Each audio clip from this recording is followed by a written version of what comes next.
Лиллахи ва аля алихи ва асхабихи аджмаин. Кадрлы дин кардашларым, дорогие братья по вере, Аллах Субханаху ва Тааля һәммәбезгә исәнлек, саулык һәм бәрәкәтле, иманлы, дәвамлы тормыш бирсә иде. Һәм җәмәгать, сегодня мы с вами будем говорить о том, что является важным для каждого из нас. Берешидян узиме, то есть то, о чем я буду говорить, в этом больше всего нуждаюсь я сам. Вот, и каждый из нас. Но Аллах Субханаху ва Тааля безгә әйтә: «Фазаккир фа инна зикра танфа'аль му'минин». Напоминай, ведь напоминание помогает верующим. Искә төшер кешеләргә, менә шушы искә төшерү кешеләргә файда китерер ди Аллах Субханаху ва Тааля. Шуңа күрә, даже если мы сами это не делаем в полной форме, даже если у нас самих в полной форме это не получается делать, но тем не менее мы должны напоминать друг другу об этом, помогать друг другу в благих делах. Һәм җәмәгать, хотелось бы сегодня вам рассказать о одном великом хадисе. Вот этот хадис передается в сборнике Ибн Маджа. Сборник, мы знаем, у нас есть 6 сборников хадисов, самые известные после Бухари и Муслима: Абу Дауд, Тирмизи, Насаи, Ибн Маджа. И вот в сборнике Ибн Маджа передается хадис. Также и в других книгах этот хадис передается, в других сборниках более редких. И этот хадис передается от Анас ибн Малика, ради Аллаху анху. Пейгамбарыбыз саллаллаху алейхи ва саллям әйтте: «Инна минан нас мафатиху лил хайр ва магалику лиш шар. Ва инна минан нас мафатиху лиш шар ва магалику лил хайр». Это на самом деле великие слова пророка. Посланник Аллаха сказал: среди людей есть такие, кто являются ключами к добру и замками от зла. Ягъни изгелеккә ачкыч һәм яманлыкка йозак булып торалар ди. То есть есть те, которые Аллах Тааля сделал их ключами к добру и замками от зла. И есть такие, которые наоборот являются ключами ко всякому злу и являются замками от всякого добра. Суннан Пейгамбар саллаллаху алейхи ва саллям әйтә: «Фатуба лиман джа'аля Аллаху аль-мафатиха аль-хайра аля ядейхи, ва вайлун лиман джа'аля Аллаху аль-мафатиха аль-шарра аля ядейхи». И пусть будет туба, то есть бәлки ишеткәнегез бардыр, что такое туба. Это либо огромное дерево в раю, которое Аллах Тааля дает для избранных своих рабов, или же счастливая жизнь, как в этом мире и в следующем, либо же имеется в виду джаннат. 3 пояснения слова туба, которые приходят у нас в хадисах. Так вот, Пророк сам говорит: пусть будет туба тем людям, которых Аллах сделал мафатихуль хайр, ключами к добру. Ва вайлюн, и пусть будет вайль, это либо долина в аду, либо это горе, несчастье, для тех, кто является ключами ко всякому злу. Непременно, когда мы слышим этот хадис, сердце каждого из нас содрогается. Каждый хочет стать ключом к добру. Никто из нас не хочет быть ключом ко всякому злу. Как понимать это? Ключом ко всякому добру. То есть, чтобы Аллах Субханаху ва Тааля сделал тебя ключом к добру для тебя самого, в первую очередь, а потом и для всех остальных людей. Мы знаем, что мы не идеальны. У нас есть все дефекты, у нас есть свои пороки, есть свои грехи, к которым мы из раза в раз возвращаемся вновь и вновь, от которых мы не можем избавиться. Есть очень много хороших дел, о которых мы мечтаем, о которых мы хотим совершить их, но у нас не получается их сделать по тем или иным причинам. И вот, чтобы Аллах Тааля открыл тебе вот эти виды совершения благих дел, чтобы Аллах Тааля закрыл для тебя те виды харама, те виды прегрешений и харама, грехов, которые ты совершаешь, и возвращаешься к ним из раза в раз. Разве это не есть истинное счастье в этом мире? Разве не тот день является для тебя праздником, в который ты не согрешил? тот день, в который ты смог сделать то, что ты хотел? Разве тот день, когда ты заканчиваешь книгу полностью Коран, тот день, когда ты смог стать на тахаджуд, разве это не праздник? Так вот, Аллах, Пророк ﷺ говорит, что пусть будет туба для того, кто является ключом к добру. У него получается, он мубарак, как Аллах в Коране говорит, «Ваджа'аляни мубаракан айнама кунта». Аллах, сделай меня баракатным, где бы я ни находился. Айнама кунту, чтобы от меня шел баракат. И вот как раз об этом и говорит посланник Аллаха, саллаллаху алейхи вассалям. Пусть будет туба тому, кто является ключом к добру. И ведь не только для самого себя, но и для других людей, что тоже очень важно. Сколько у нас близких людей, наших родственников, родителей, близких, детей, о которых мы переживаем, желаем им добра, пытаемся им для них что-то хорошее сделать. Так ведь? Но о их вере, о их имане, о их душе мы никак не можем на это повлиять. И вот как раз в этих словах пророка: «И пусть будет туба для того, у кого это получается сделать, кто открывает своим ключом хорошие поступки для других людей, то на самом деле имеет хорошее влияние для тех, с кем он общается. На самом деле он мухит, то есть ondan нәрсә файдалана. Ул манфағат китерә, җәмгыятькә файда китерә. Һәм шуңа күрә Пәйгамбәр саллаллаху алейхи ва саллям шулай дип әйтте: туба булсын кемгә, кем изгелеккә ачкыч һәм яманлыкка йозак булып тора. И пусть будет горе тому, кто наоборот». И также на это хадис пришел на Сунан ибн Маджа. Также приходит хадис Сунан Тирмизи. Тоже хороший хадис. Көннәрдән бер көнне Пәйгамбәрбез саллаллаху алейхи ва саллям әйтте: «Аля ухбирукум би хайрикум мин шаррикум».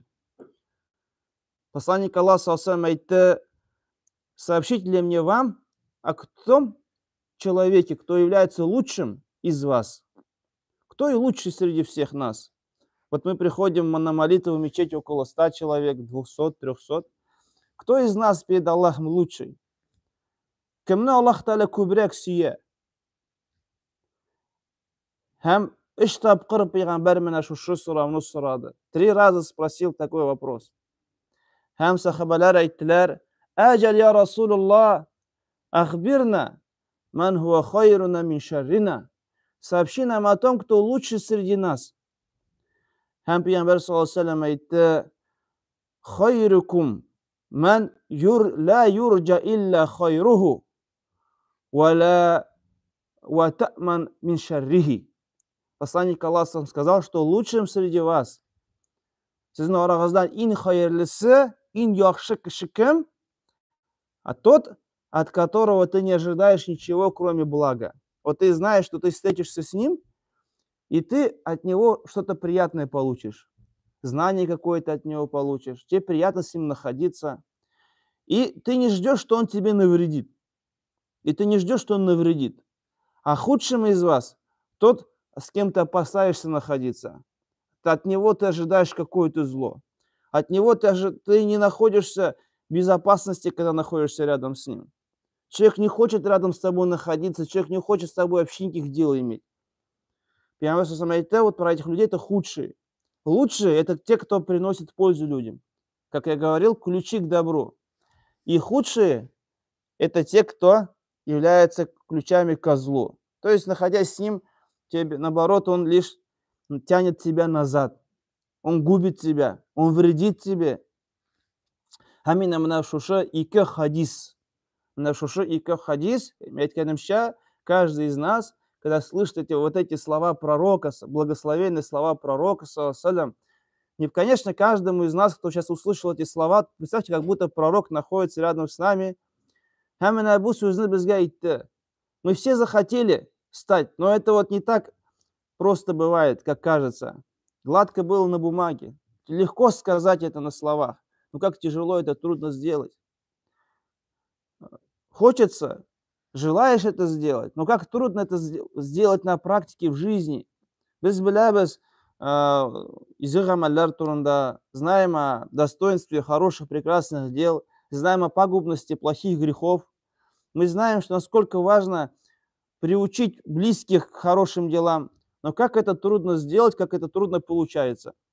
И вот поэтому сегодня мы постараемся привести несколько пунктов, несколько способов, которые, возможно, нам помогут для того, чтобы стать теми, про которые сказал пророк Мухаммад, саллаху алейхи вассалям, мафатихул хайр ва магалику шар. Стать теми, кто является ключами к добру и замками от всякого зла. И первое, и самое главное для достижения этой цели, самое главное это знать, что открывает сердца, наше сердце может открыться, и сердце другого близкого человека, это сердце откроет только лишь Всевышний Аллах Субханаху ва Тааля Аль-Фаттах. Ни я, ни мы, никто другой не способен это сделать. Я как часто обычно говорю на джумгаларда, я говорю, вот, научились врачи делать операции на любой орган, кроме одного. Вот на нашу душу еще никто не научился делать операции. Душу никто не может изменить. Душу может изменить только Всевышний Аллах Субханаху ва Тааля. Поэтому первое, важное, надо понимать, чтобы у нас пришло понимание, якин, чтобы понимать, что открывающий, то есть ошушы, күңелне аша Аллах Субханаху ва Тааля. Бир кем түгел, Аллах Субханаху ва Тааля гына. Понимать, что вот если у Аллаха такое имя, называется Аль-Фаттах, открывающий. Аллах Субханаху ва Тааля ул аша, Аль-Фаттах. И вот если мы хотим стать ключом к добру, замком от зла, необходимо наш уша исм белән Аллах Таалядан сурарга. Потому что Аллах Тааля безгә буйыра, әмер итә. Аның исемнәре белән сурарга. Аллах Тааля әйтә: «Валиллахи л-асмаул хусна». У Аллаха есть прекрасные имена, фад'уху биха. Менә шушы исемнәр белән Аллах Таалядан сурагыз ди. А как это просить у Аллаха через эти имена? Не просто ведь это сказать, әйтергә: «Я Раббым Аллах, миңа шушы әйберне бирсәң иде» дип әйтсәк була да? Юк. Нет. Необходимо, чтобы было, что у нас три важных фактора. Первое, это что? Уверовать в имя Всевышнего Аллаха Аль-Фаттах, что Аллах Тааля есть имя Аль-Фаттах. Второе, уверовать в то качество сифат, то есть Аллах Тааля ул аша. Аллах Тааля аша. Мин тугуль, син тугуль, да? Может быть так, что человек всю свою жизнь провел в прегрешениях, в грехах, и неожиданно он покаялся. Как это произошло? Нет никакого рационального объяснения этому. Или же наоборот, человек может всю жизнь провести в поклонении, а перед смертью он будет испытан, не выдержит испытания. Открывающий от Всевышнего Аллаха Субхану Тааля. Он изменяет сердца. И вот мы должны уверовать в это, мы должны в это поверить. Мы должны в это поверить, что открывающий Всевышний Аллах Субхану Тааля. И третье, это делать гамаль по этому поступку. Раз открывает Всевышний Аллах Тааля, раз ты убежден в этом, агар сен инанасың икән, Аллах Тааля ул аша, Аллах Тааля ул фаттах, демәк, нәрсә, Аллах Таалядан сорарга кирәк: «Я Раббым Аллах, минем калбымны ачсаң иде, минем күңелемне ачсаң иде» дип әйтсәк була инде. Чтобы Аллах Тааля открыл нашу душу, чтобы нашу душу внушил любовь к совершению поклонению, внушил нашу душу неприязнь к мерзкому, неприязнь к греху, которым мы испытаны, к которому мы возвращаемся. Это очень важно. Аллах Таалян исемнәрен белән сурарга. И также касается и других имен Всевышнего Аллаха Тааля. Мы знаем, что Аллах Тааля ул ишитуши, Аллах Тааля самия. Мы верим, что Аллах Тааля одновременно слышит все звуки в мире, которые происходят. Вот сколько бы миллиардов звуков на земле не было бы, сколько, на каких бы языках они ни произносились бы, и люди, и джинны, все будут произносить звуки, говорить, каждый будет просить все, что хочет, Аллах Тааля одновременно слышит все эти звуки, и ни один звук не отвлекает Аллаха от звука другого. Аллах Тааля, потому что ищет душе. И поэтому, ты, зная это, ты просишь, будь ты в Арафате, сидишь в палатке, там миллионы людей, и каждый шепотом просит, и все уверены, что Аллах Тааля ищет. И также имя Аллах Аль-Фаттах необходимо быть, чтобы у тебя такая же была уверенность или больше, что Аллах Та'аля Аша, син тугуль, какой бы человек ни был, Аллах Та'аля Аша, Аллах Субханаху ва Та'аля Аша. Поэтому очень важно, может быть даже так, что человек, которого ты не ожидал, что у него сердце откроется и он оставит грех, он в один день может покаяться. И поэтому Аллах Субханаху ва Та'аля Ул Аль-Фаттах. И поэтому, как у нас в Коране тоже приходит, следующая сура Аараф, 89 аяте, Аллах Та'аля, когда рассказывает про то, как делал дуа Шуайб. Шуайб на сайте Аида, он когда призывал свой народ, он не просто призывал свой народ, он просил у Аллаха и говорил: «Раббана фтах бейнана ва бейна каумина бильхак, ва анта хайруль фатихин». О наш Господь, Ты открываешь между нами и народом, Ты открываешь сердца людей. И Ты наилучший среди тех, кто открывает сердца. Это делал дуа кто? Шуайб. Он сказал: Раббана ифтах. То есть открой нам сердца этих людей. Шуайб, алейхиссалям, шундай дуа кылайды. Вот даже тоже бір ғалим сөйлейді, вот қашан уағаз сөйлегенде, кішілерге нәрседір уағаз сөйлегенде, я дәріс бергенде, ол нәрсе мен мұшы кіші үшін өз қалыбында ішімнен дуа қылайдым. Аллах мына шушы кішіні хидаятқа көндірсен еді. То есть, когда призывал к Аллаху Та'аля, он внутри, в душе просил за него, чтобы вот этого человека Аллах Та'аля открыл душу. Пусть это близкий какой-то, от греха не может отстраниться, от харама какого-то не может отстраниться. Ты его увещеваешь, замечание делаешь, и внутри дуа делай. О Аллах Та'аля, пусть мои слова зайдут в его сердце, пусть он поймет. То есть просишь у Аллаха Та'аля. Это очень важно. Һәм шулай ук икенче аятта буенда Ас-Саба сурасында Аллаһ Та'аля әйтә: «Кул яджмау байнана раббуна сумма яфтаху байнана бильхак ва хуаль фаттахуль алим». Скажи, соберет наш Господь нас всех и откроет между нами истину. Ва хуаль фаттах. Ведь Аллах Та'аля ул фаттах, Аллах Та'аля он открывающий, ул оша. Шулай бит? Алим, білуші. Шуңа күрә безгә дә, вот если мы хотим стать ключом к добру и замком от зла, необходимо обращаться к Аллаху Та'аля с этим именем. Это очень важно. Как Аллах Та'аля говорит: «Ма яфтаху Аллаху линнаси мин рахматин, фаля мумсика лаха, ва ма юмсику фаля мурсиля лаху мин ба'дихи, ва хуаль азизуль хаким». Какой бы Аллах не открыл милость для людей, то никто не сможет эту милость удержать. И какую бы милость Аллах не решит даст людям, то никто не сможет ее удержать. Вот это что очень важно. Поэтому первым шагом достижения этой цели для того, кто хочет стать ключом к добру и замком от зла, является обращение, чтобы мы безгә ялварырга кирәк, Аллах Та'алядан сорарга кирәк, к открывающему. То есть делать акцент на имени Аллаха Та'аля Аль-Фаттах, являющимся лучшим из открывателей, чтобы Аллах открыл для тебя двери благ. Будучи смиренным перед Ним, желая своей цели, будучи правдивым Всевышним Аллахом, так как Аллах не отвергает мольбу своего раба. Вот. И поэтому любую задачу, которую ты ставишь для себя, пусть это будет научиться Коран правильно читать, пусть это научиться арабскому языку, преодолеть арабский барьер, выучить 30-й джуз Амма, выучить 2 джуза, 3 джуза, приучить себя держать ураза понедельник и четверг, приучить себя держать 3 дня полнолуния ураза, приучить себя читать ежедневно Коран, или же многие другие виды поклонения. Для этого необходимо понимать, что это все делает Всевышний Аллах Субханаху ва Тааля. Конечно, это касается нашего адаба, ахлака.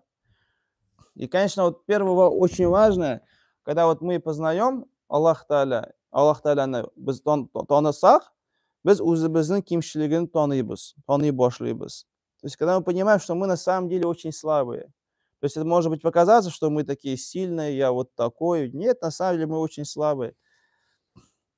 Вот даже передается бир табигин, яни сахабаларны курган изгы киши. Его звали Мутариф ибн Абдилля. Однажды он сказал такие слова. Если, говорит, положить все благие нравы, которые в мире есть, какие хорошие благие нравы есть, которым бы хотелось, чтобы мы были? Щедрость, знание, терпеливость, да, вот адаб, вот все хорошее, благо нравы, какое есть, вот положить на мою правую руку. А в левую, говорит, если положить в мое сердце. И вот Мутариф ибн Абдилля говорит, я, говорит, ничего, вот я рядом положу, вот рядом будет стоять, да, вот все, очевидно будет. Я, говорит, ничего не смогу переложить из правой руки в левую. Я сам не смогу ничего. Вот прям рядом положу, ничего не смогу переложить с правой руки в левую. Пока Аллах Тааля не пожелает этого сделать. Пока Аллах Тааля не откроет мне сердце и не позволит отсюда переложить сюда что-то благое. Пока Аллах Тааля не позволит это сделать. То есть ни место, ни окружение, ничего на тебя не сможет повлиять, кроме Всевышнего Аллаха. Даже если ты в Мекке будешь жить, напротив Каабы будешь находиться постоянно, но если в сердце, в душе не будет веры, то ничего не изменится. А человек может находиться, жить в том месте, где даже и мечети нету, но у его сердца может быть иман. Поэтому очень важно, что это Аллах Тааля уль-Фаттах. Аллах Тааля это что он открывающий. Он открывающий, как сказал Мутариф ибн Абдилля, я ничего не смогу с правой руки положить в левую, пока этого не пожелает Всевышний Аллах Субханаху ва Тааля. Поэтому часто бывает так, что человек слышит, күп тапкыр ишетә, менә шушы әйберне эшләргә ярамый, үзе дә белә, мы сами-то прекрасно знаем, что ярамый буны эшләргә, но все равно ошибаемся, не можем совладать с собой, не можем, и из раза в раз возвращаемся к этому греху. Хотя вроде бы знаем, понимаем, хотя знаем, что это вредит, это губит нас. Так вот, и это очень важно, чтобы в этот момент мы на самом деле мы уверовали в имя Аллаха Тааля Фаттах искренней верой и просили у Него, чтобы Аллах открыл нам, чтобы сделал нас ключом к добру и замком от зла. Вот это что, джамагат, очень-очень важно.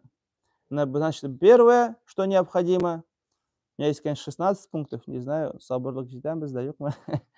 Вот, но первый пункт – это познание имени Аллаха Тааля, что Аллах Тааля Фаттах. Второй пункт, по причине которого человек станет ключом к добру и замком от зла, это ля иляха илляллах. Это ля иляха илляллах. Яни бир Аллах Тааляга ушану. Это вера в одного Всевышнего Аллаха Тааля, искреннее поклонение одному Всевышнему Аллаху Тааля.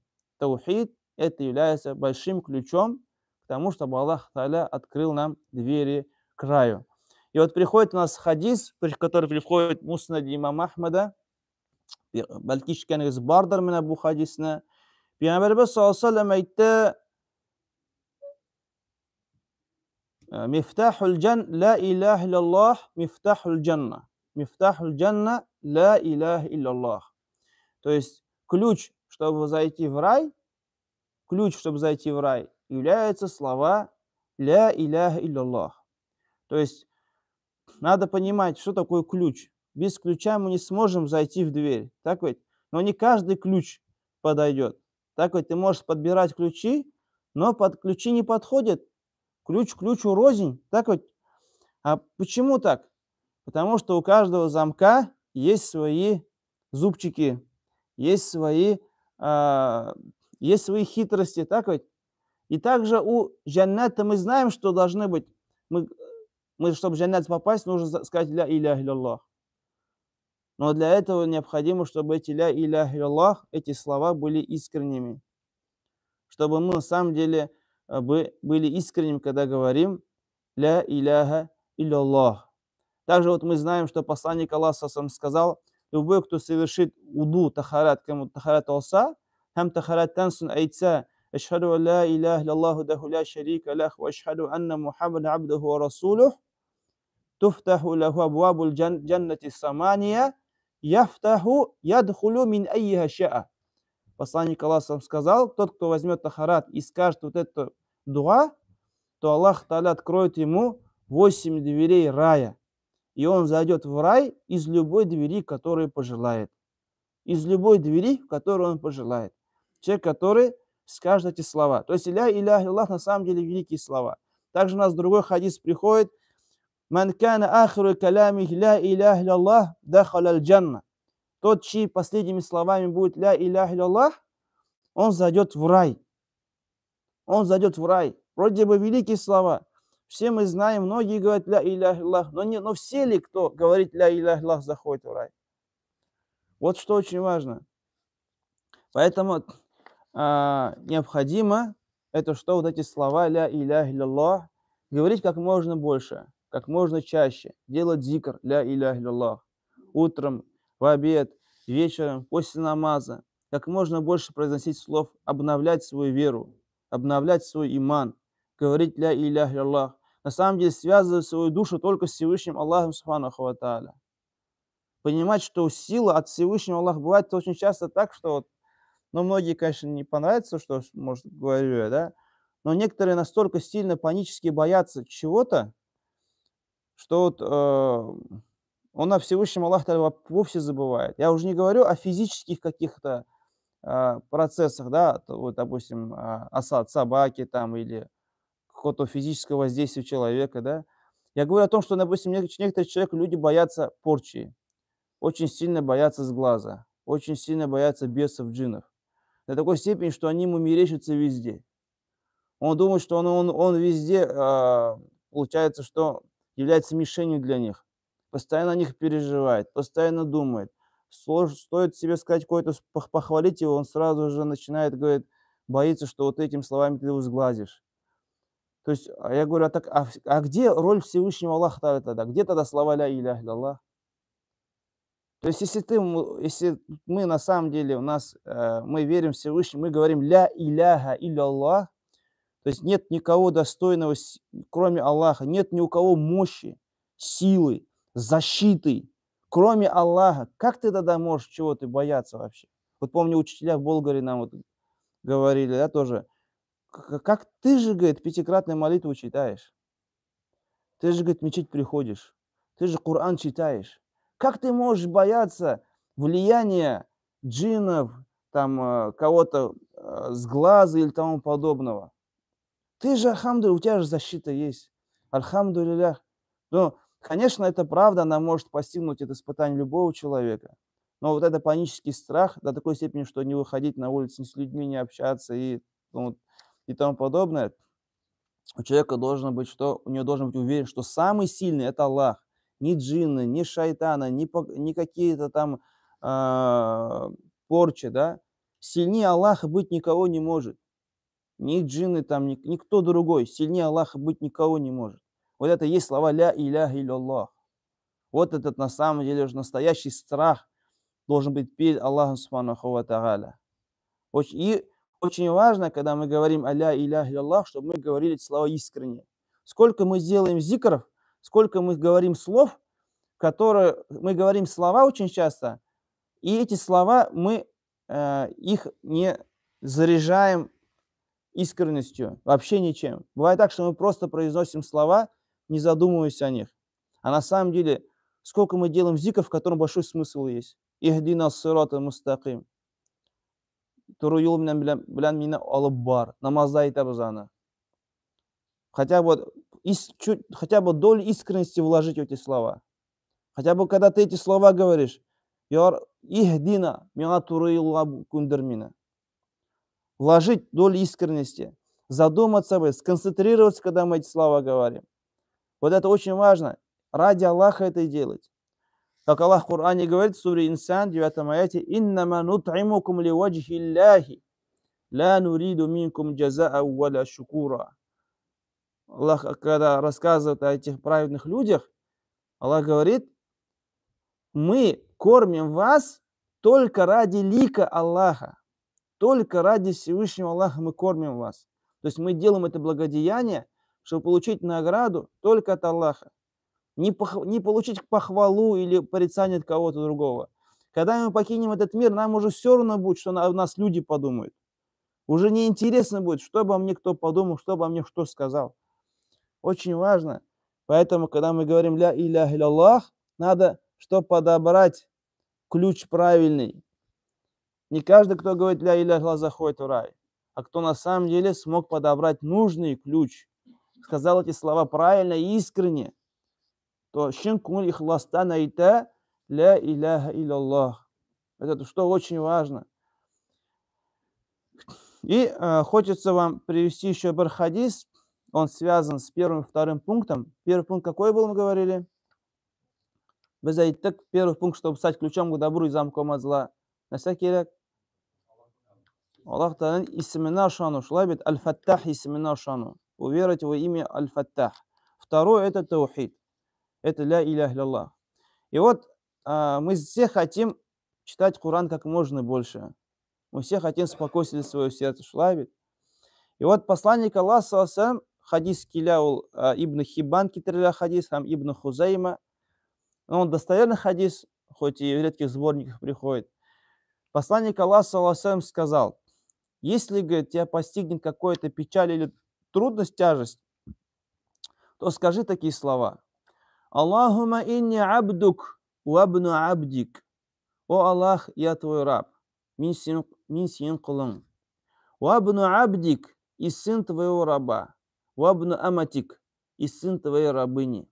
Насияти биядик, то есть моя душа, она в твоем распоряжении. Мадн фи хукмика адлн фи кадаик, и ты справедлив в своем решении. Потом дальше обратите внимание, какие слова. Посмотрите, это в начале восхваления Аллаха Тааля идет, да?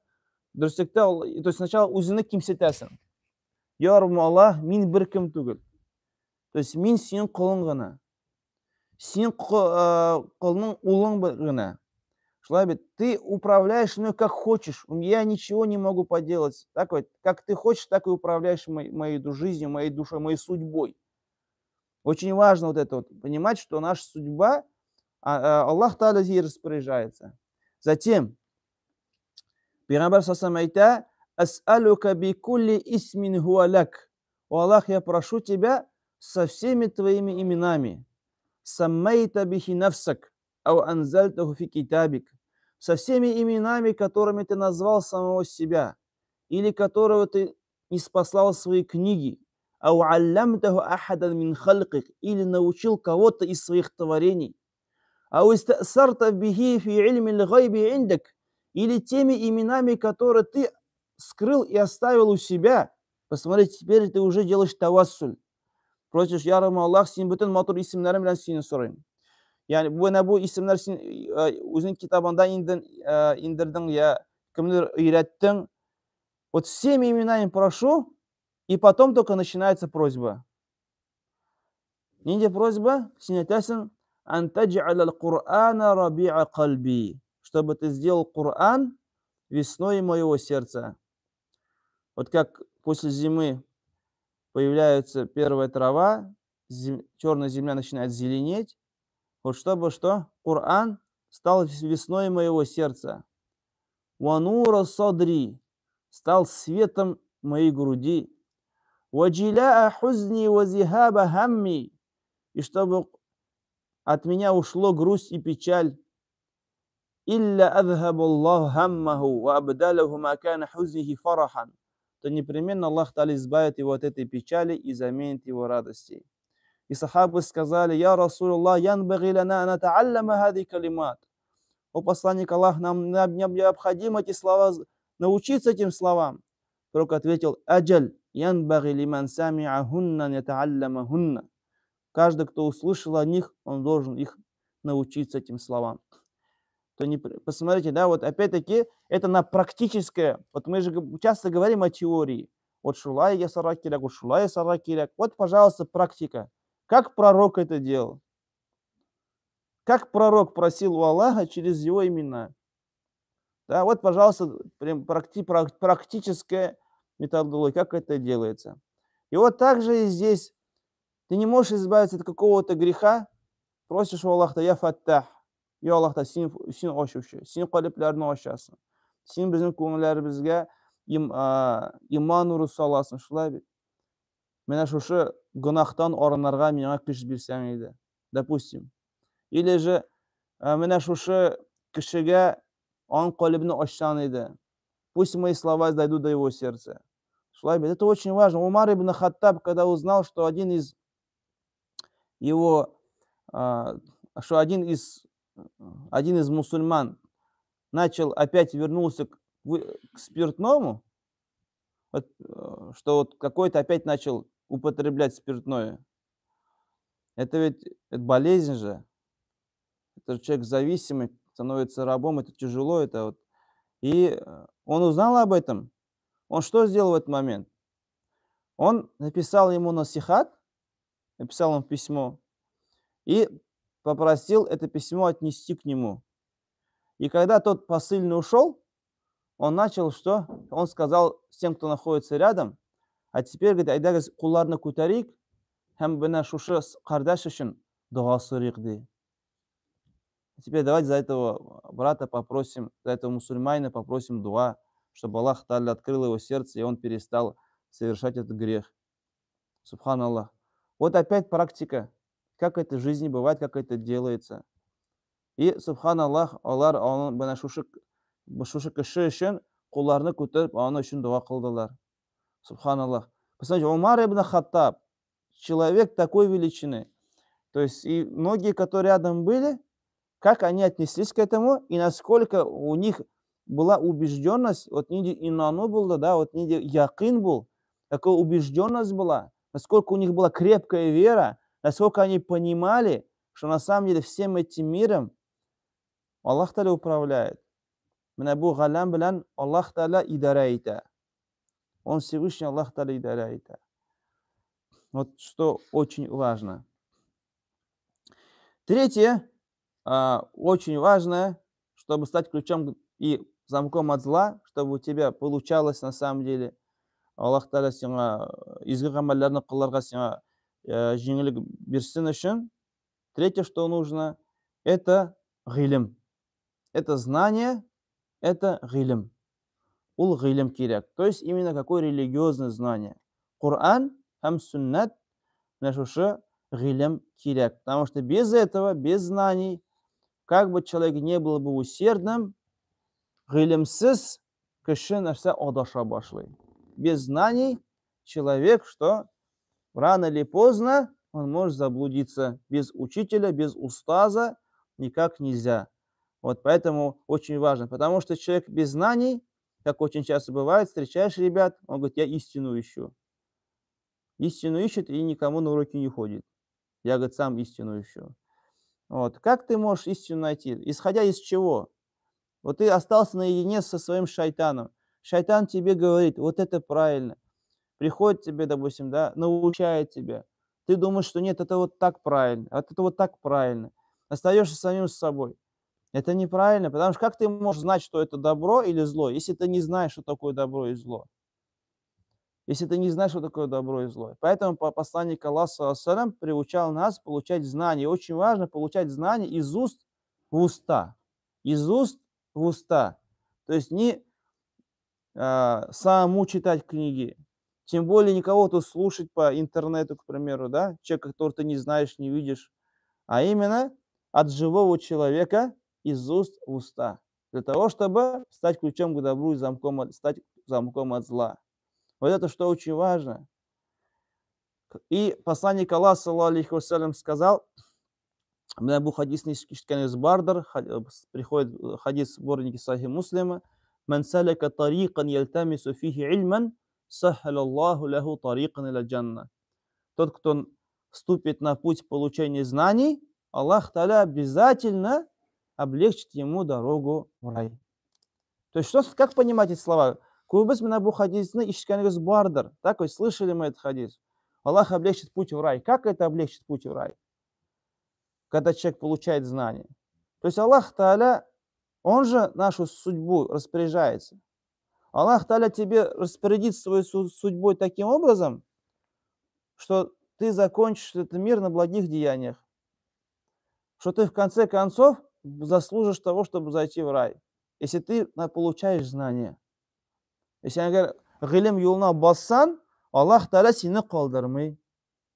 Аллах Тағала сені қалдырмай. Ғилім юлына бассан. И вот на самом деле, даже на практике опять посмотреть, все те, кто пошли учиться, ходят к устазам, к учителям, в мадресе, на уроки, альхамдулиллах, они до сих пор, альхамдулиллах, машитта, до сих пор намаз оқилар, альхамдулиллах, гунах шлявдан оны көрмейсің. А кто в мадресе не пошел учиться, ну вот я, допустим, про подростков, допустим, говорю, да, вот, которые после 10-11 класса, то видишь, что очень мало среди них, кто намаз еще читает. Кто в мечеть ходил, потом многие из них намаз бросили. Или же, что наоборот, или же кто постарше, если кем укорга ерми, он начинает истину искать, и в итоге смотришь, он какую-то в одну крайность уходит, в другую крайность уходит, третью крайность уходит, четвертую крайность уходит. Из крайности в крайности постоянно, что мечется, постоянно это происходит. Поэтому для того, чтобы стать ключом к добру, чтобы ты стал, на самом деле, езгілекке ашқыш болсын үшін, нәрсе керек? Ғилім алырға керек. Ғилім алмасаң, сиңа жәннат қапқалары, я мына бұл изгілік қапқалары біріншікті аша алмас. Или ты будешь думать, что это правильно, но ввиду своего невежества оказывается, что ты заблуждался столько времени. Потому что вовремя не пошел и не спросил. Поэтому я говорю, пока ты жив, пока ты дышишь, у тебя еще есть возможность ғилім аларға. Вот даже Абу Юсуф, Якуб ибн Ибрахим ад-Даурақи, лучший ученик Абу Ханифы, он даже перед смертью, он что? Вот он умирает и дает урок. Представь себе, на смертном одре лежит и дает урок. Ему говорит, зачем ты, говорит, сейчас же хазар все, давай саубулашага керек, туғаннар білән, ля иляха зикр, ля рейтера керек, все, азерлән, улерге, готовься к переходу. Он говорит, что? Я, говорит, может быть, успею сказать такие слова, говорит, которые затем спасут многих мусульман, принесут пользу многим мусульманам, пользу принесут. Субханаллах, и на самом деле так и вышло. Он понимал, что ғилім алу, то есть получение знаний, да, это является одним из самых хороших дел. Субханаллах. Это что очень важно. Поэтому Аллах Та'аля айтает: «Куль халь ястауи лазина я'лямун валлазина ла я'лямун». Разве сравнятся похожие те, кто знают, и те, кто не знают? Поэтому путь получения знаний – это самый лучший путь. Это вот ғилім алу, хотя бы айтам бит қардашларға айтам, если ты прям очень такой занятой, хотя бы атнаға бір тапқыр мәшікке келерге, дәріске келерге, дәріс алларға, хотя бы атнаға бір тапқыр. Какое-то, чтобы продвижение шло вперед. Так вот, хоть повторение, хоть яңа сүрәне аласыңмы, а то қайбір қардашларына сұрайсың да, я говорю, там уже 10 ел бойы уже намазда, но дальше суры Каусар не прошел. Ничек инде шулай, надо давай, дальше жить надо. Или до сих пор транскрипцияда оқи, ничектер болсаң тырышырға керек, оқырға керек, да, и тут тоже вот недавно, может, не к месту будет сказано, что это тоже бір қардаш миңа насихат белән кірді, насихат ясарға. Вот я говорю, сен Құран оқи білесің ме? Транскрипцияда оқимын ди. Я говорю, о чем тогда мы с тобой поговорим-то? Вот шуңа күрә инде, если мы хотим стать ключом к добру и замком от зла, чтобы, алхамдулилля, на самом деле то, что мы знаем, это является истиной была, необходимо на все получать знания. Очень важно. И переходим к 4-му пункту. 4-ші пункт была, ол нәрсе уделение внимания 5 столпам ислама. То есть без біләбіз исламның 5 бағанасы бар, 5 столпов ислама есть у нас. Шахада ля иляха илляллах, икамус саля, устаивание молитвы, ураза, хадж, закат. Вот это первостепенно, это важно, это очень важно. Приоритет всегда расставлять нужно. Чтобы как-то джаннат, мы не сможем в джаннат зайти, совершая нафиль только. Джаннат, вход в джаннат, только через фарзы. Если у тебя фарз плохой был, то как если ты фарз не делал, то как тебе нафиль поможет? И вот поэтому ученые говорят, что «Ман ашгалаху фарду анин нафли, фахуа ма'зур, ва ман ашгалаху нафлю анил фарды, фахуа магрур».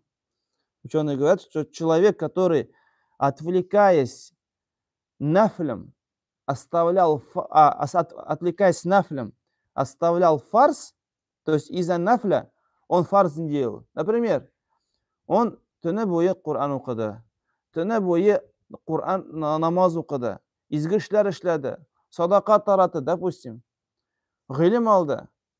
Но из-за того, что түні бойы ішледі аны, утренний намаз проспал. И в итоге что? Магрур, обманулся. Он потерял утренний намаз, который читать надо фарз, зато нафиль делал. А наоборот, человек, который всю ночь спал, ни одного хорошего дела не делал, только спал и все. Зато проснулся на утренний намаз. Фахуа ма'зур, у него оправдание есть. Потому что он оставил суннат. Для чего? Для того, чтобы сделать фарз. Это очень важно.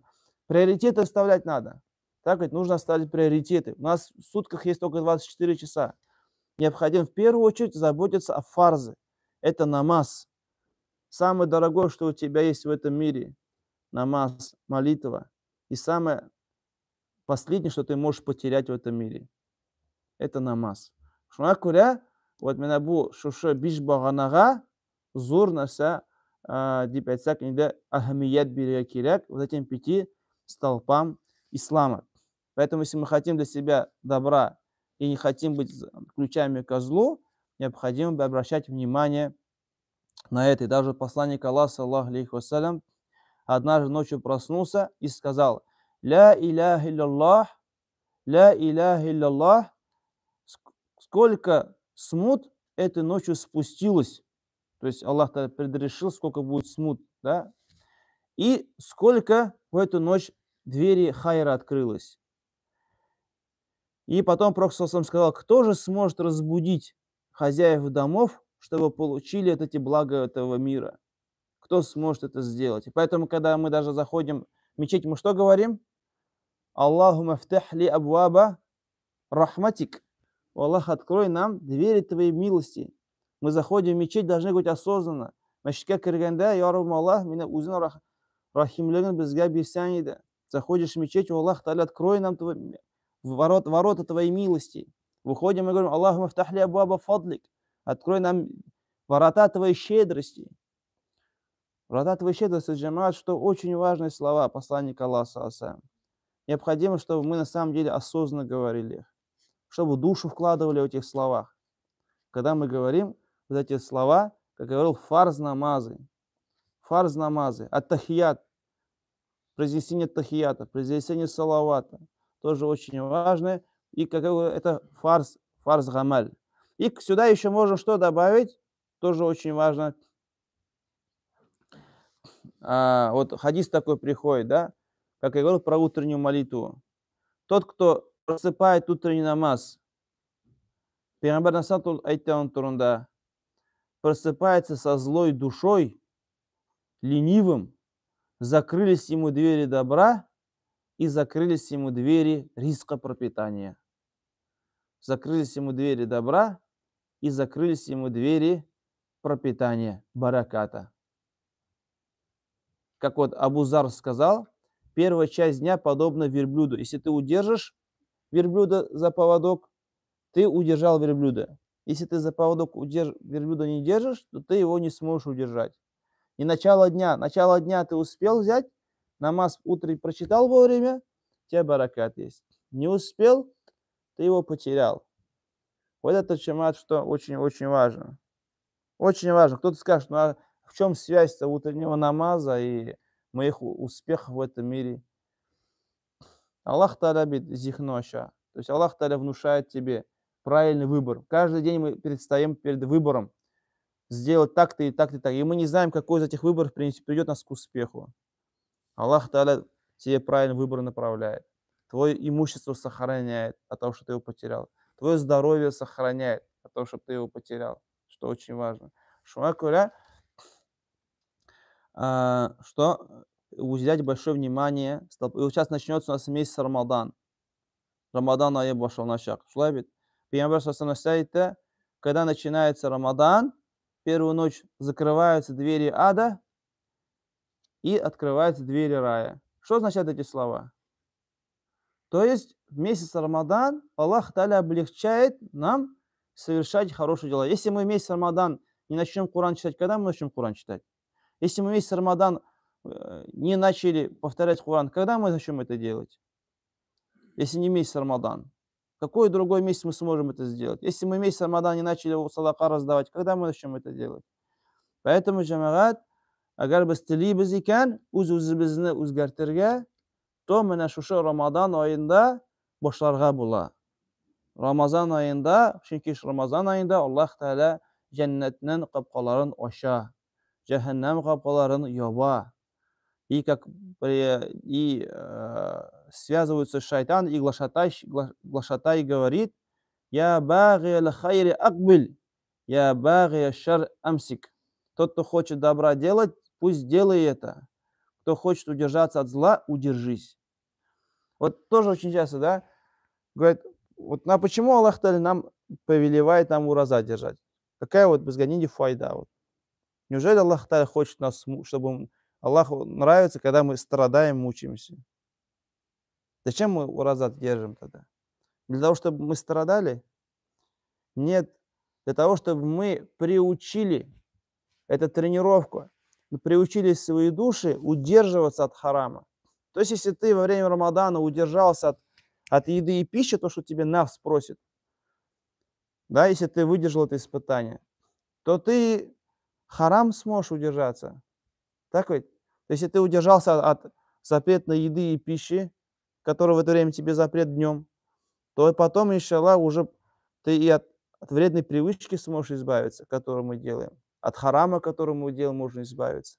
Так если ты приучил себя вставать и ходить на таравих намаз, это же нелегко таравих намаз. Это только название отдых, когда мы отдыхаем между салямами, да? А на самом деле 20 ракатов, 2 часа стоять, это же тяжело. Но если ты приучил себя 20 ракатов каждый день стоять, то и после Рамадана тебе будет уже легче вставать на утренний намаз, на ночной намаз. То есть необходимо воспринимать вот это уразу как тренировку для своей собственной души. Если же для нас это месяц голодовки пройдет, месяц голодовки, но оно никак нас не изменит. Поэтому, как ученые говорят, одно из признаков того, что Аллах Та'аля принял твою уразу, это то, что после Рамазана ты стал лучше, чем до Рамадана. Если после Рамадана ты стал лучше, значит, Аллах Та'аля твою уразу принял.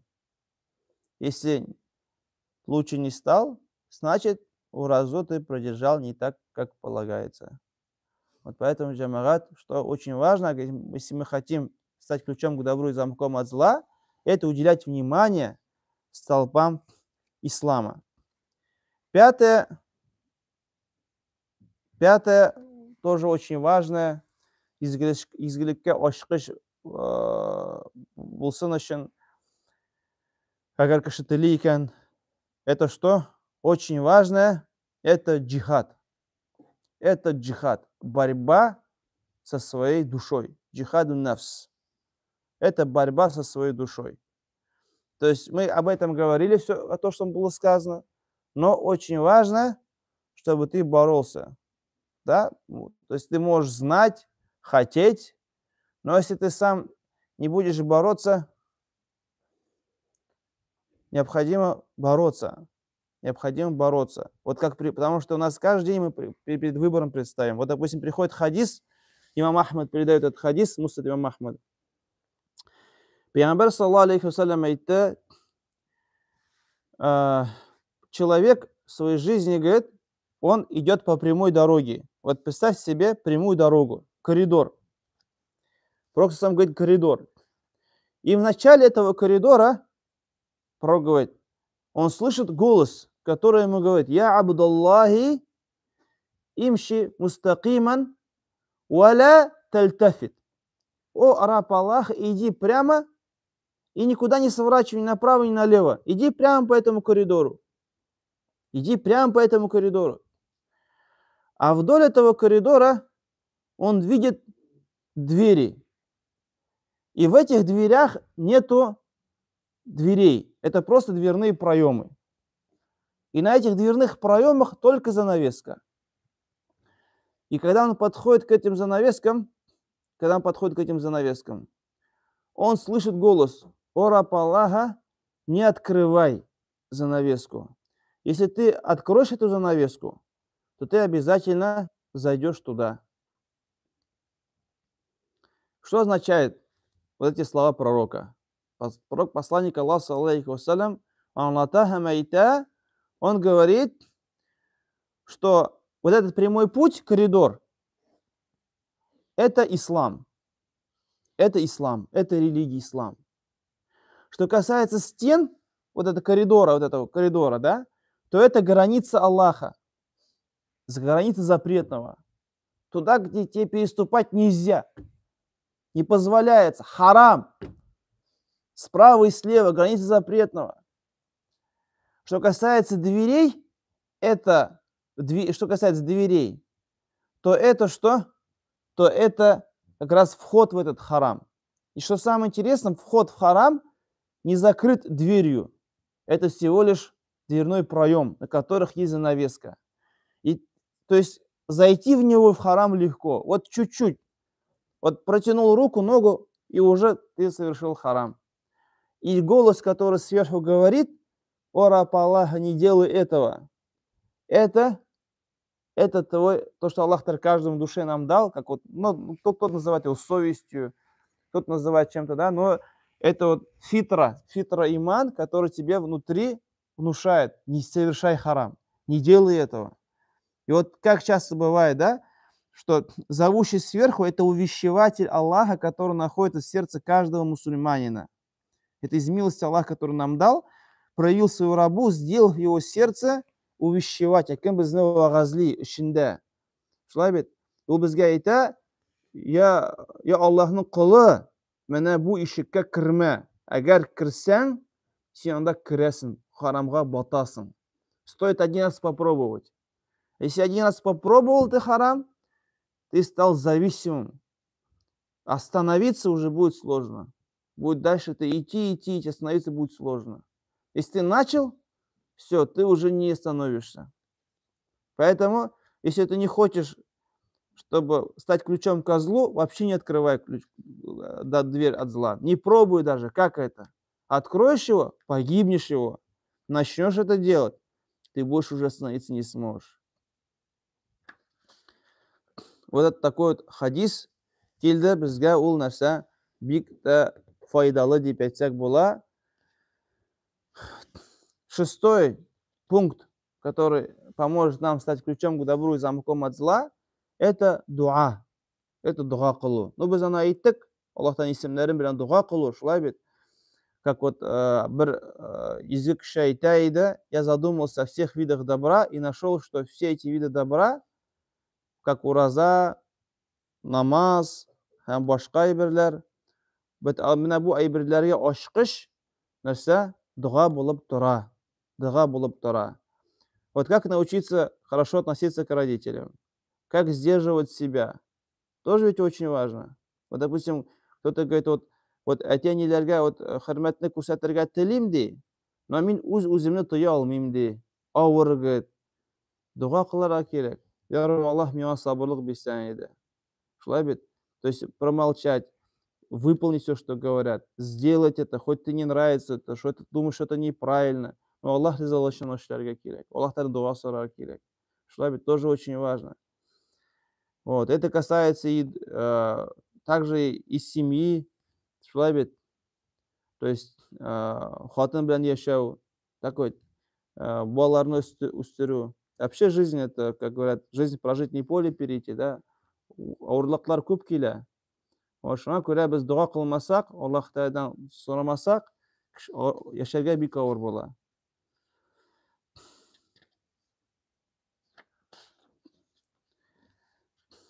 И вот даже Пейгамбербез саллаллаху алейхи вассалям, когда выходил из дома, он говорил: Аллахумма инни аузу бика ан адилля ау удаль. азилля ау узаль, азлим ау узлям, аджхаль ау юджхаль алейя. Это пророк,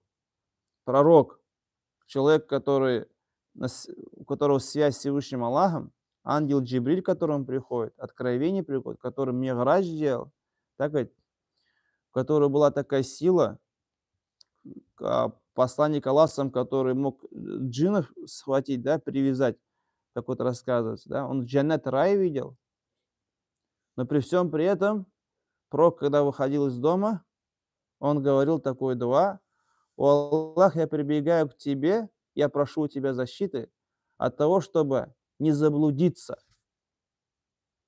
и не заблудить других людей, чтобы не быть униженным и не унизиться, не причинить никому зла и чтобы мне его не причинили, не быть в невежестве и никого в него не вести в это невежество».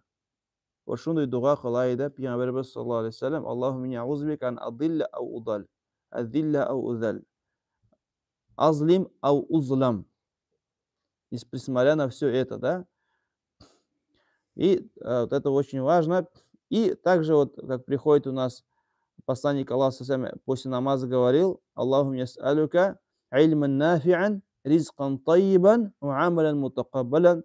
Аллах, я прошу тебя полезных знаний, хорошего пропитания и принятых дел, чтобы Аллах принял наши деяния. Хотя бы, чтобы Аллах Тааля что? Принял наши дела. Джамагат. Это джамагат это бик важное берлер. Мы в течение всей своей жизни в этом нуждаемся. Я сам вот это вам рассказываю и знаю, что мне самому и нам всем необходимо, что над этим стараться, то расширять кирәк. Менә бу әйберләрдә үз-үзебезне үзгәртер өчен ул җиңел түгел. Гомер буе біз үзебезне үзгәртәбез. Шулай всю свою жизнь мы живем, и каждый день мы чему-то учимся, становимся каждый день чем-то мудрее, начинаем какие-то новые навыки появляются. Но как бы то ни было, мы должны всегда стараться достичь вот этой цели. Хамдулилля, зайти в джаннатка кырырышы. Шулай бит. Седьмое. Следует сторониться смут и сомнений и остерегаться. То есть фитналардан ярак булу. Фитналардан ярак булу. Чөнки син әгәр нәрсә фитнәгә кирсәң, потом фитнадан чыгу бик авыр. Сколько было фитн, если вот вспомнить историю ислама, да? Историю во время было сахабов, во время табиинов, амиядский халифат, аббасийский халифат, сколько было смут.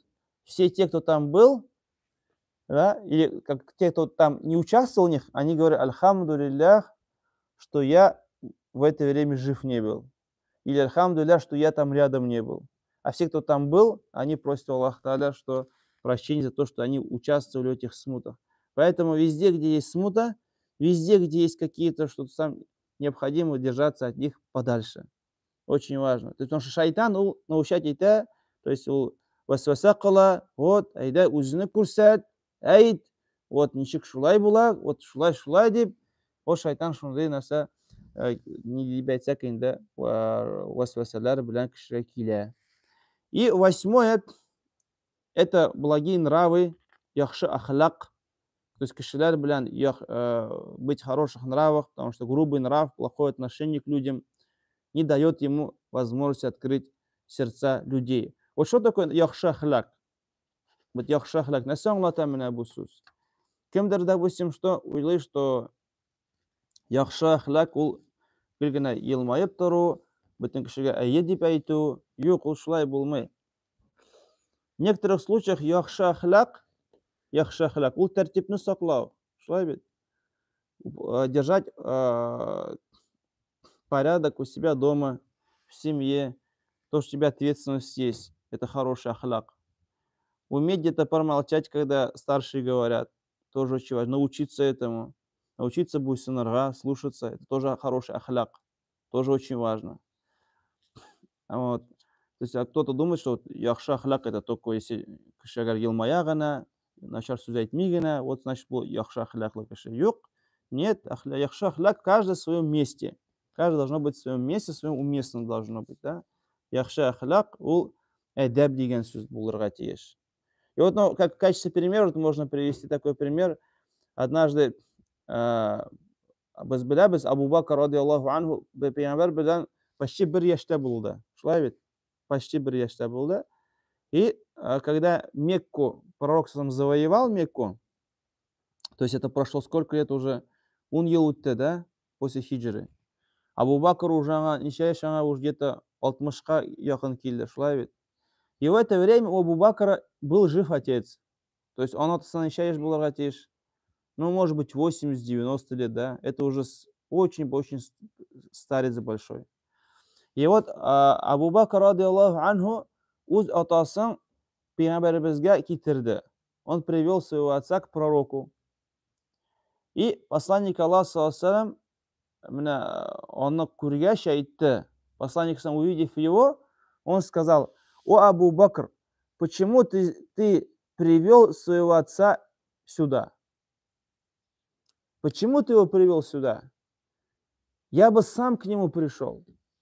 Почему ты его сюда привел? Зачем? То есть ты сделал так, что ему пришлось ко мне прийти. Я бы лучше сам к нему домой пришел». После этого посланник Аллаха, он тогда еще не был мусульманином, его отец Абу Бакр. Представьте, в таком возрасте уже, он еще не был мусульманином. Абу Бакр, что от него уехал, хиджру сделал, в Медине жил, потом приехал обратно в Мекку, да. И посланник Аллаха сам после этого положил свою руку на грудь отца Абу Бакра, вот, и сказал: «Аташхаду алла иляха илlallah, а ты свидетельствуешь, что нет никого достойного поклонения, кроме Аллаха, и что я его пророк?» На что он ответил: «Ашхаду алла иляха илlallah, ва ашхаду анна Мухаммаду Расулуллах». Я свидетельствую, что нет никого достойного поклонения, кроме Аллаха, и ты посланник Аллаха. То есть ол ислам динін қабыл етті. Міне шу бабай.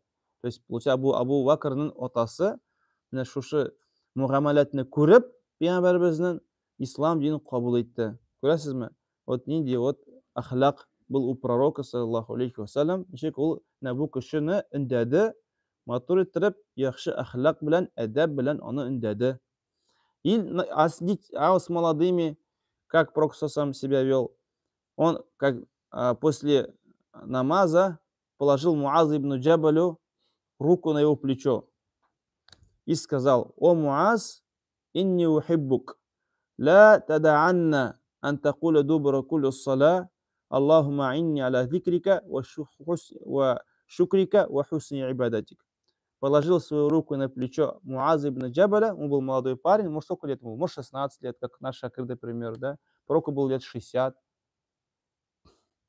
И вот что он сказал: «О Муаз, я тебя люблю, не забывай говорить после каждого намаза, не забывай говорить после каждого намаза: о Аллах, помоги мне поминать тебя, благодарить тебя и хорошо поклоняться тебе.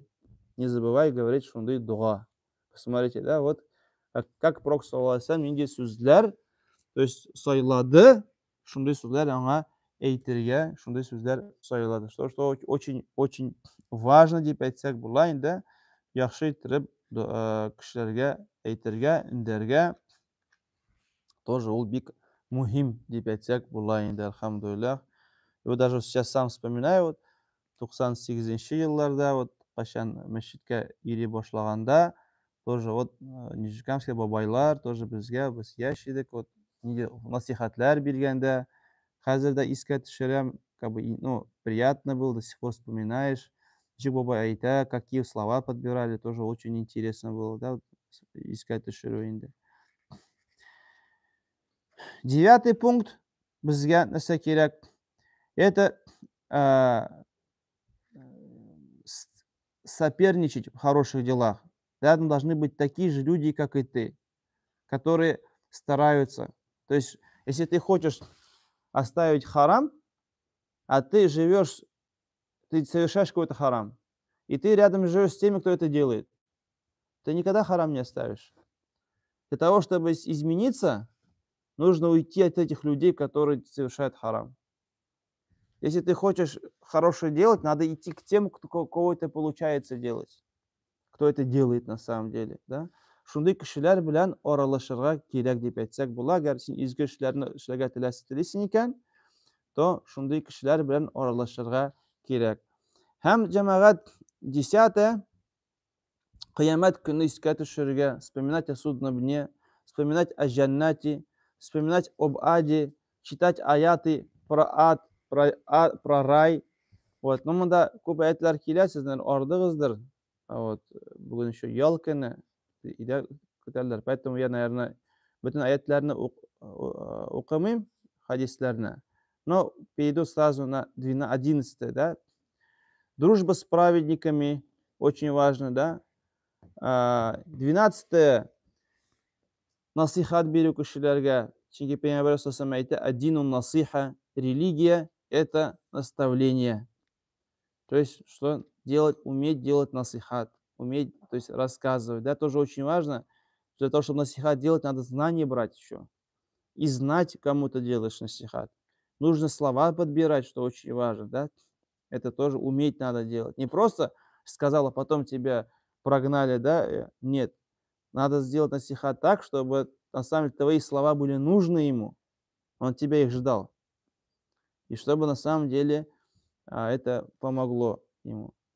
Һәм җәмәгать 13 виды добра следуют друг за другом. Яғни хайырлы эш ул бер-берсен өнди башлый. Бер эшне эшли башласаң, икенче эш үзе килә.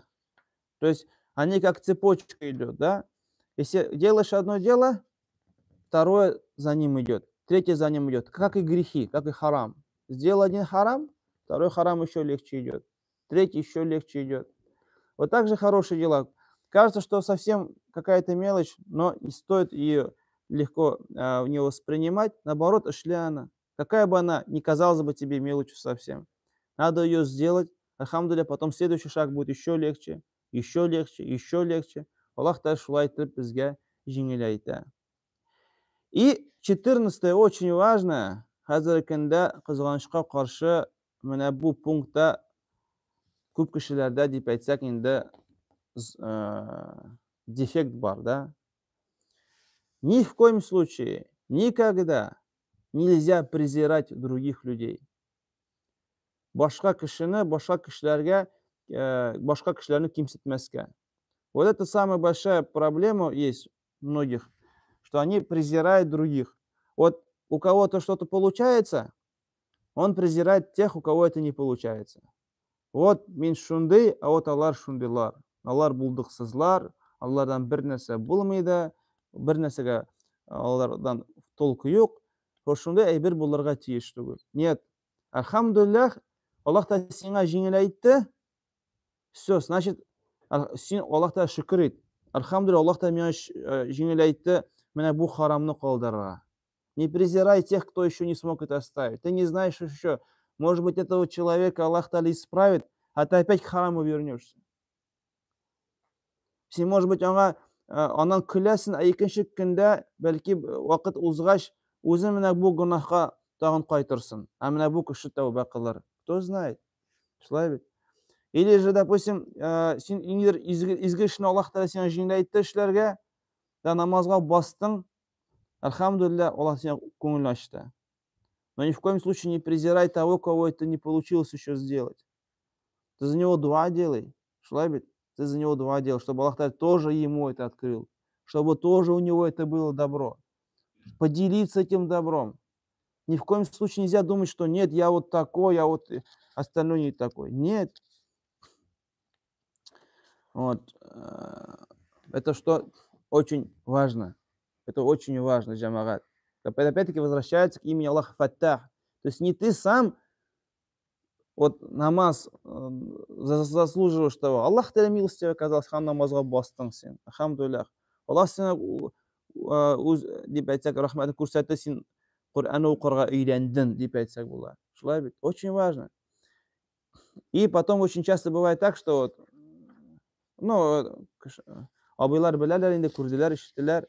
У нас за последние годы очень много появлялись всяких людей, которые что какую-то идею находили, супер идею, и носились вокруг этой идеи. Вот там, допустим, вот бөтен кеше дағват кылырга тиеш, вот дағват гыйлем алырга кирәк түгел, монда эшләргә кирәк түгел, только дағват кылырга кирәк. появляются еще одни, и начинает вот, мына керек, там кімдір айтады, вот джихад қылыра керек, и начинает вот сумасбродство вот это вот. И вот сіз мында бір нәрсе ішлемейсіз да, болса бұл әйбер түгіл, и начинает всякую глупость нести. И каждый приходит и говорит, что вот то, что он делает, только это самое правильное и самое хорошее. И начинает, что, как я говорил, вот такая какие-то.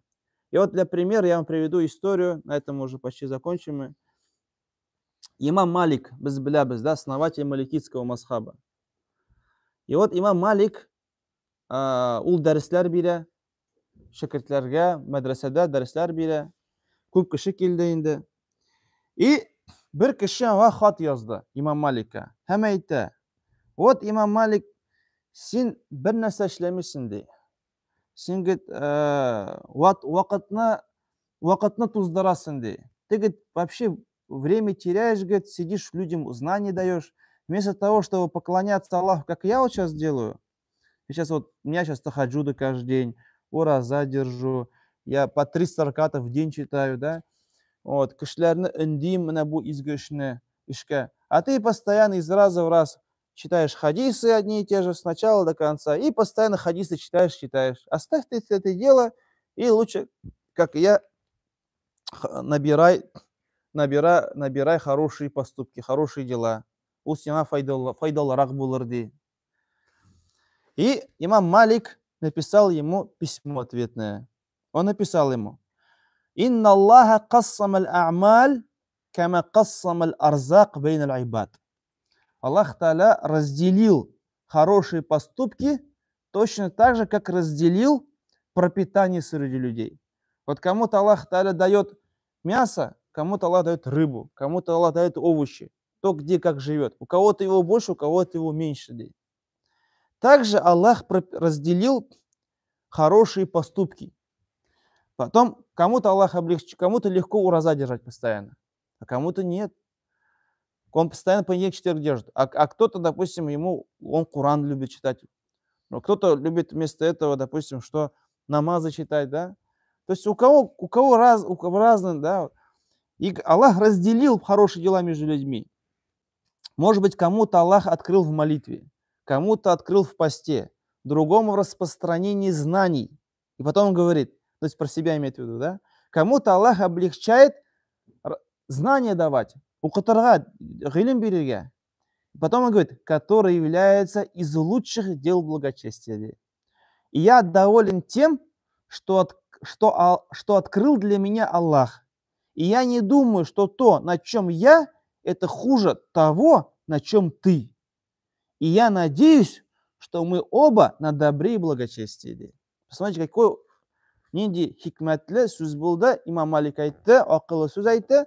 Ул айтты, мин риза, вот Аллах Таала миңа бирде дәрес бирергә, менә бу миңа җиңеләйтелгән изге гамәл белән мин риза ди. Һәм телим иншаллах, мин дә хәерле эштә эшлим, син дә хәерле эштә эшлисең. То есть я тебя не презираю, и свое дело тоже не считаю, что оно уступает. Но при этом, конечно, он сказал, что распространение знаний является одной из лучших поступков. Да? Вот поэтому очень важно, джамагат, очень важно, когда ни в коем случае никогда никого не презирать, не относиться к кому-то с высокомерием, тщеславием и тому подобное. Да? Кешеләргә яхшылыкны теләргә кирәк дип әйтсәк була. 15. Это лечение души. Лечение своей души, лечить сердце. Потому что пророк сам не просто так говорил, извлеки ненависть из наших сердец. Такой дуга кылайды, да? Извлекли ненависть из наших сердец. То есть, шундай дуга кылайды, безнең калбыбызда булмасын нәрсә, злость друг к другу. Как аятта шулай килә, да? Ла таджаль фи кулубина гилля лилладина аману. Коран такой приходит. Не сделай в наших сердцах злости к тем, кто уверовал. Это же тоже испытание нам. Часто же бывает так, что вот мы не видим никого, значит, никого не обращаем. Вот нам мусульманин в мечети мешает нам. Нам мусульманин в мечети, вот он нам мешает. именно друг мусульманина мешает, именно жена мешает тебе, да, именно эти люди к тебе мешают. То есть, хотя вроде бы много других людей, но именно вот эти люди тебе мешают. Вот так вот шайтан васваса бізге кетері. Вот на самом деле Аллахтадан опять-таки дуға сұрауға керек. Бізде, біздің қалыпларыбызда не должно быть злости. Даже если мы кого-то ругаем, даже если мы кого-то воспитываем, даже если мы при этом мы не должны, в наших сердцах не должно быть злости к нему, ненависти к нему не должно быть. Я даже вот на хутбе тоже говорю. Вот мы здесь все сидим в мечети, да? Вот нас ищис кышымында, хутбада. Неужели, говорю, кто-нибудь из нас здесь желает зла другому? Неужели кто-нибудь из нас здесь враг другому человеку? Здесь же никто из нас врагом друг от друга не является. Здесь врагов же нету. Вот насчет вот арабов, мы же друг другу не враги. Мы же друг другу. Неужели кто-нибудь из нас, соседей, вот хочет, чтобы я, там, кто-нибудь, хоть кто, да, заболел, чтобы работать не смог, чтобы сегодня умер? Таких же людей нет у нас в мечети. Нет таких, кто так желает. Тогда зачем тебе с ним враждовать? Зачем тебе на него злиться? Зачем тогда тебе его врагом своим считать? Он без себя душман тугель. Это очень важно. А шайтан приходит и говорит, что вот врагов ищет, постоянно находится. Как одни кардаши говорят, вот надо же отличаться от других, которые... Я говорю, от кого ты хочешь отличаться? На 6 человек, на обычный намаз 5 человек, 6 человек приходит. Зачем тебе отличаться? Зачем тебе от кого-то что-то там? Зачем? Наоборот, надо со всеми быть. Любить друг друга ради Аллаха надо. Это сердце в злости не должно быть в сердцах наших. И последнее, 16-е, которое собирает в себе все, что мы говорили, это желание раба совершать добро и приносить пользу людям. Теляк буларга тиеш. Если у человека будет крепкое стремление, решительное намерение, и он попросит у Аллаха помощи в данной цели и правильно использует причины, которые приводят его к этой цели, то за дозволение Аллаха он станет ключом к добру и замком от зла. Вот эти 16 пунктов, которые вот сегодня упомянули, иншаллах, надеюсь, поможет нам, если мы будем их воплощать в своей жизни, поможет нам стать теми, про кого пророк Мухаммад сказал: «Изгілікке ашқыш, яманлыққа юзақ». Изгілікке ашқыш, яманлыққа юзақ. Стать ключом к добру и замком от всякого вида зла. Чтобы Аллах Тағала бізді гүнахлардан ярағайтса еді, һәм жәннәткә кірге бізге жеңілейтсе еді, жәннәткә кірге бізге кірге, һәм біздің якыннарыбызны кіртірге, жәннәткә өйрәтергә, үндәргә Аллаһ Тәғала бізге жеңілейтсе еді. Әмин. Һәм иншалла менә шу сүзләр белән дәресебезне тәмамлыйбыз. Килегез өчен бик зур рәхмәт. Җазакаллаһу хайран. Саллаллаһу ала набiyyi Мухаммад ва аля алихи ва сахбихи аҗмаин. Булды.